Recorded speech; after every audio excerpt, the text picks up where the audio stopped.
ধরেন এটা। কি আশ্চর্য, ছাতা কেন? কারণ আজকে বৃষ্টি পড়ার সম্ভাবনা আছে। ধরেন ধরেন। ঠিক আছে, সাবধানে থাকেন। হ্যাঁ, মানে আরে ছাতা? বৃষ্টি পড়লে ভিজেন না কিন্তু, দেখেন।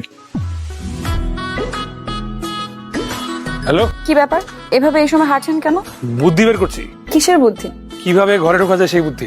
মানে 3 মাসের ভাড়া বাকি, তাই ঘরে ঢোকা নিষেধ। এখন কি তাহলে রাস্তায় হেঁটে হেঁটে রাত পার আরেকটা করবেন? অপশন আছে, সেই অপশনে ট্রাই করছি। কিরকম?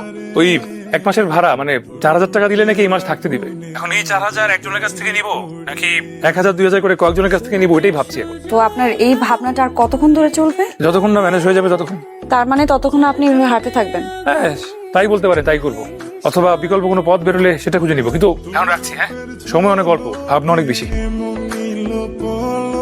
কি বলবে বলো, এত ভাবতে হবে না। না আমি জানি তোমার হাত খালি, তো ভাবে আমার কিছু টাকা লাগবে। টাকা তো সবারই দরকার, বিল গেটস থেকে কাজের বুয়া সবারই টাকা দরকার। কারো শত শত টাকা, কারো মিলিয়ন, তো কারো ডলার। তোমার কত লাগবে সেটা বলো।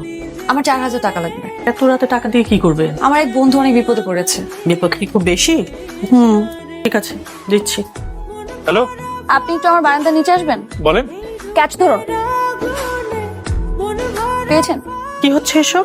টাকাটা ক্যাচ দিয়েছিলাম কিন্তু ধরতে পারিনি, তাই কুড়িয়ে নিচ্ছে। এভাবে আশা করি নাই, বাট থ্যাংক ইউ, সময় মতো ফিরিয়ে দিব। কাজটা কি ঠিক হলো? ঠিক বেঠিক তো ভেবে দেখিনি ভাবি, লোকটা বিপদে পড়েছে তাই দিলাম। কতদিন ধরে চেনো তাকে? অল্প কিছুদিন। কি করে? প্ল্যান করে। কি প্ল্যান? এই যে কখন কি করবে, কি করলে কি হয়, কি করা যায়, এই টাইপের প্ল্যান। তুমি এত বোকা কেন?